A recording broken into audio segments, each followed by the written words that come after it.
The word iota has two distinct meanings. As a noun, 1. A tiny or scarcely detectable amount. 2. The ninth letter of the Greek alphabet.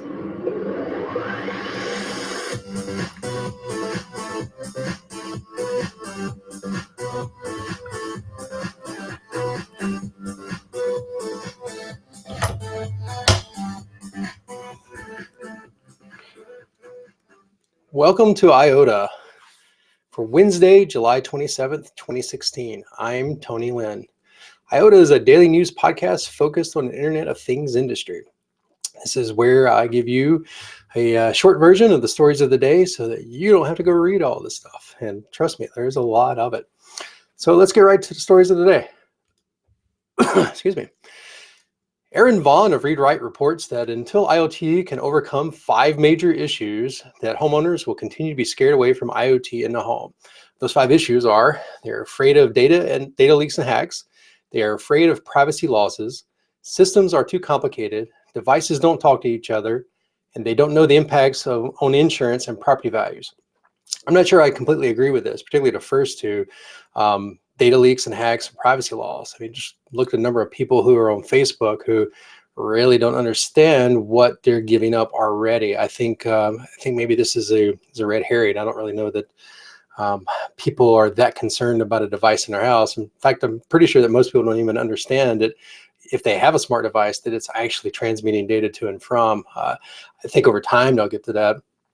In this article, she actually talked a little bit about the fact that even as early as when the light bulb came out, how people were scared to death of light bulbs, afraid that rumors had surfaced that horses had died while walking over lines, and light bulbs themselves would burn or explode and sometimes kill people. It was just amazing. And so I think Edison actually came out with this PR program where he had dancing girls covered with lights walking up and down the street with power lines in their hands, and suddenly people said, "Oh, it's nice, and we can go forward."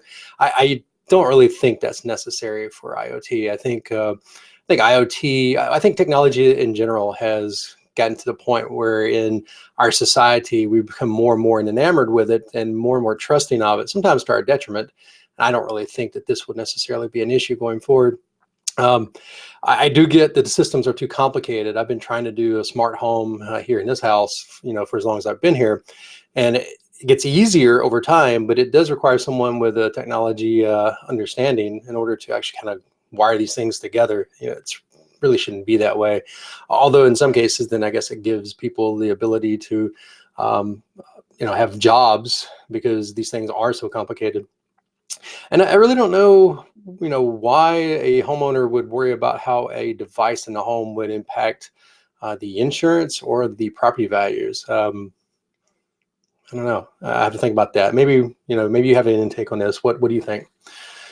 Vodafone says that IoT is the new industrial revolution, as reported by Patrick Nelson of Network World. Vodafone interviewed over 1,000 executives around the world as part of its annual IoT industry report. This report says that almost 89% of companies are increasing their IoT spend. A huge 37% of them say that they now run their entire business using IoT. This focus on IoT has secondary benefits, as many of these same companies report a large-scale moving of their operations to the cloud. I've read several of these over the past several weeks where one report over another reports this and that, and yet I walk into individuals on almost a daily basis who, I had one just recently say that there's never been a successful deployment of IoT. I think the PR around this is just incredible. That there's a lot of people pushing to show that it is taking off, but there's a lot of people saying that it hasn't. I don't know what the truth is, and frankly, I do think it is taking off. It's just interesting how these things how they surface. Ken Brodaga reports in IoT Evolution that Core has created a partnership with Apple to deliver carrier-agnostic IoT. Core thinks that iOS has the most secure, powerful, and convenient solutions for business users to remain productive in every work environment. And the article goes on to talk about how Android is the leader in this. And, it caused me to stop and scratch my head a little bit, is that, yeah, even though Android maybe leads the mobile side of the house, I don't really see a lot of Android on IoT devices themselves. In fact, most of them have either a custom operating system or they're relied upon a operating system that comes with the device itself, such as Raspberry Pi or and Arduino.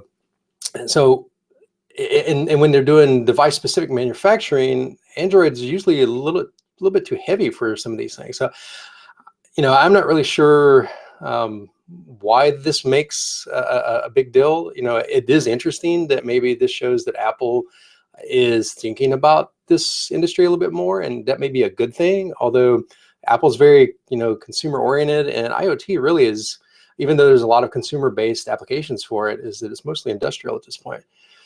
This story will continue to intrigue me over the weeks, and I'm interested to see what you might have to say about this as well. All right, so you want to break into IoT and you don't know how? Well, here's how you do it. You build a company around sensors. Donald Power of Read-Write reports there's been $4.4 billion in sensor spending in the past 10 years, and that 80% of that spending were on new sensor types called innovative sensors. I think that the point to take away from this is that as IoT becomes more mainstream, and as people start to figure out the things that they can use it for, they're starting to understand that really the power around it is being able to sense the environment and to do something with that data that you find. So it makes sense that the more creative we can get with our sensing technology, that we can find out more things and therefore improve upon what processes we already have. I think this is awesome. So if you want to start up and you want to get going in IoT, think sensors. Finally, we end up with Michael Mimoso of the Threat Post reports that Osram Lightly smart lighting projects have neglected to fix a publicly known vulnerability in their smart light fixtures, despite being made aware of this issue back in May of this year. This intrigues me from the standpoint of, there's already the third party, and for the life of me, I can't remember it offhand. I should have wrote it down. A group that actually monitors the software that you use from Google, from Apple, from Microsoft. And when they find these vulnerabilities, they actually notify these companies and give them, in some cases, a 90-day window. But for the most part, it's pretty quick. They want them to address these security flaws pretty quickly. And for the most part, companies do. And as long as they do, then it's never really made publicly, because what these groups don't want is for hackers to then go, oh, okay, well, let's go in there and do this. However, they do use it as a credible threat to say, well, if you don't fix these issues, then we will make it public. And then, one, there's going to be egg on your face. And then two, you put your users at risk. And this usually has the threat usually works in order to get these companies to fix their broken code. There's been some occasions when that hasn't happened, and then suddenly the company is struggling or are scrambling at the last second to try to get this solved. But for the most part, there's ample time to fix these things. So now you're starting to see this in IoT as well, where people are reporting back on this, that there are issues, and giving them time to fix it. And then this is the first case that it's publicly been demonstrated that they just didn't do it. Now, the Osram Lightly, their smart fixtures they're mostly industrial type light fixtures that they're used to communicate back and forth to, I guess, give the status of where they are in their life, maybe potentially some other things. And that's the real question, is what are those other things? And if the light bulb itself can be rooted, which is what the case is here, then now industries are at risk where people can now start to spy upon them. And so this is a very, very serious thing. And I'm very interested in how they respond. I think this is going to set the precedence for the rest of the industry in order to start getting their act straight. Anyway, again, I'm interested to hear what you have to say. No real discussion today. I will say that I spent a little bit of time last night. I went to a meetup here in town. It was the blockchain meetup. And I went mainly for a couple reasons. One is that we had a story last week where blockchain is being discussed as a possible security solution for the IoT industry. So I wanted to learn a little bit more about it. Secondly, it's the basis for Bitcoin and all of the virtual quote unquote currencies that exist out there. I really wanted to start getting an understanding of it, because I don't have any and not had any need to up until now. In town locally is a company called BitPay, which actually their entire company focuses on this. And there are several other companies in Atlanta who are really, really focused on this. And I know there's companies elsewhere as well, but these are the ones I have the direct insight into. So I went just to find out exactly what this blockchain thing is all about. And let me tell you, these guys really, that I have never seen a group of people more enthused about what they do, and I have never been more confused in my life. Blockchain is not for the faint of heart. What they deal with on a daily basis is some heavy duty coding and some heavy duty algorithms that it's very impressive. And I'm gonna have to go to several more before I really get a handle on this. But one of the talks last night, it actually started out a little bit more mainstream, a little bit more layman, which was nice, where they talked about how the Federal Reserve that exists today, how it and say these blockchains, how they work.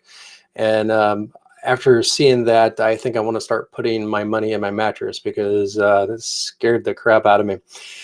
Anyway, the point of it is that don't be afraid to go out and learn beyond your comfort zone and find out some of these things, because you might be surprised at how you can use them going forward. One of the things that we're going to be trying over the next several months is I've got the first interview lined up. I've just got to get the timing of it done. I will let everyone know in advance before we do the interview. And I will not release who the interviewee is going to be until we've got that date solidified. So that's one of the things we're going to be doing. The second thing is I want to start working on a little bit of these idea of IoT 101, particularly from IoT from a perspective of, I discussed this briefly yesterday, where if you're an executive, how do you get in, and what should you be looking for? And conversely, if you're a developer, how do you get in? What should you be looking for? And start a little bit of a conversation around that so we can tie the two together. I think it's very important. But until then, that is it for today. I hope you have a good day. As always, if you like what we're doing here, you like the podcast, feel free to maybe do a little donation and go to patreon.com/Tonamuck, and we're more than happy to take your feedback. And you can reach me at tonamuck@gmail.com, or you can find me on Twitter @Tonamuck. Or if you want to just find out any of my general projects, go to www.tonamuck.com. Otherwise, have a good day. We'll see you tomorrow.